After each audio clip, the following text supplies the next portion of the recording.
स्वागत है। और अब एक बार रुक कर लेते हैं कोरोना के अभी ताजा आंकड़ों की तरफ, क्योंकि प्रदेश में कोरोना का आंकड़ा लगातार बढ़ता जा रहा है। अजमेर की बात की जाए तो 56 नए संक्रमित, भीलवाड़ा में 33, धौलपुर में 107, जोधपुर में 96 और उदयपुर नागौर में 38 और 28 यहां पे कुल नए संक्रमित सामने आए हैं। जयपुर के लिए राहत की खबर यह है कि जयपुर में आज एक भी संक्रमित सामने नहीं आया है।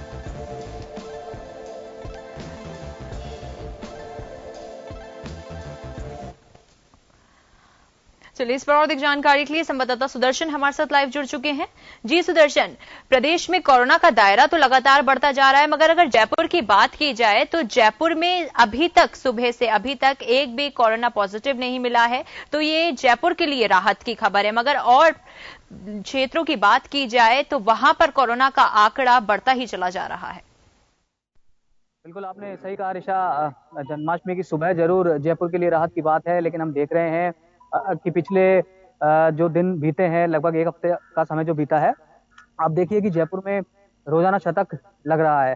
दोबारा से जयपुर में जो कोरोना पॉजिटिव रोगी हैं उनकी संख्या बढ़ रही है। लेकिन ये आपने बिल्कुल ठीक कहा कि आज सुबह के जो आंकड़े आए हैं उसमें राहत जरूर मिली है। लेकिन 2 जिलों में अब हम जानते हैं ऋषा की यहाँ पर शतक लगा है, और जोधपुर की अगर हम बात करें तो महज 3 ही कम रह गए हैं शतक से, यानी कि सुबह सुबह ही 3 जिले ऐसे हैं राजस्थान के जहां पर कोरोना वायरस ने शतक लगाया है। 100 से ज्यादा वहां पर मामले सामने आए हैं। और अब आप ट्रेंड देखिए ऋषा किस तरीके से बदल रहा है। कल एक नया रिकॉर्ड बना था, 1200 से ज्यादा मामले सामने आए थे। हम जानते हैं कि 1 महीने पहले तक राजस्थान में 300 350 का जो आंकड़ा था वो क्रॉस नहीं कर पाता था, लेकिन अब जो है वो 1000 से ज्यादा, और कल तो हमने देखा कि 1200 से भी ज्यादा एक नया रिकॉर्ड। और सुबह की एक हम ये कहेंगे कि बुरी खबर भी हम कह सकते हैं इसको, कि 10 मौतें जो है वो सुबह सुबह ही हुई है।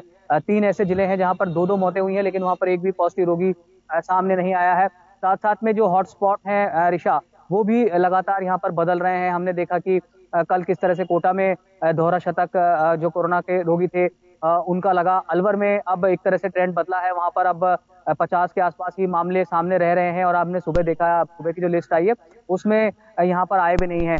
तो जो ट्रेंड है वो बदल रहा है बार बार, कभी कोई जिला सामने आता है, कभी कोई जिला। और सरकार ने जो रणनीति बनाई है जिसके आधार पर कॉज को वो पहले आइडेंटिफाई करते हैं, जैसे कि भीलवाड़ा पैटर्न की पूरे देश में तारीफ की गई। राजस्थान ने कोरोना से जिस तरह से लड़ाई लड़ी, रामगंज पैटर्न की तारीफ की गई। ये कहा जाता था कि नहीं, अब यहाँ पर कोरोना का ब्लास्ट होगा, लेकिन सरकार ने उसको किस तरह से कंट्रोल किया। 40,000 रुपए का इंजेक्शन सरकार जो है वो अस्पतालों में रोगियों को मुफ्त लगा रही है। प्लाज्मा थेरेपी की आप बात कीजिए, डेथ रेट की आप बात कीजिए, राजस्थान की डेथ रेट जो है वो देश में सबसे कम बनी हुई है। जो 10 बड़े जिले हैं जहां पर कोरोना वायरस तेजी से फैल रहा है। तो कुल मिलाकर अगर देखा जाए रिकवरी रेट, अगर हम राजस्थान की बात करें, और एक बड़ी खबर ये भी है ऋषा की, कल रात में ही मुख्यमंत्री अशोक गहलोत ने जो 7 नए मेडिकल कॉलेजेस बन रहे हैं, भरतपुर में है, इसके अलावा पाली में है, और जो 7 मेडिकल कॉलेजेस हैं, इसके लिए 819 करोड़ रुपए की एक्स्ट्रा राशि जो है वो भी कल स्वीकृत करी है अशोक गहलोत मुख्यमंत्री ने। तो सरकार लगातार संवेदनशील है, चिकित्सा मंत्री लगातार संवेदनशील है।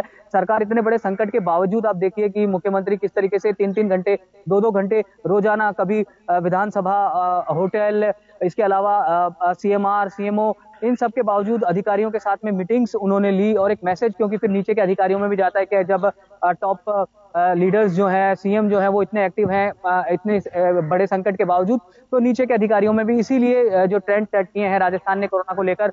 हालांकि ये जो 7 मेडिकल कॉलेज है, 2441 करोड़ रुपए, 2441 करोड़ रुपए की बड़ी राशि है। इसमें 60% सेंट्रल गवर्नमेंट का है और 40% जो है वो इसमें स्टेट गवर्नमेंट का है। लेकिन अब 5 मेडिकल कॉलेज ऐसे हैं जो अब शुरू होने वाले हैं, तो उनमें जो 50% सीट्स हैं उनको एक्स्ट्रा बढ़ाया जाए, उसके लिए भी पर मेडिकल कॉलेज अबाउट 100 करोड़ के आसपास जो है वो भी इसमें स्वीकृत किए गए हैं। ये बात सही है कि जिस तरीके से पूरे भारत में कोरोना का ग्राफ बढ़ रहा है उसका असर राजस्थान में। चलिए सुदर्शन, बहुत बहुत शुक्रिया तमाम जानकारी के लिए। तो प्रदेश में लगातार कोरोना का दायरा बढ़ता जा रहा है, मगर जयपुर के लिए राहत की खबर है, क्योंकि जयपुर में अब तक एक भी कोरोना का पेशेंट नहीं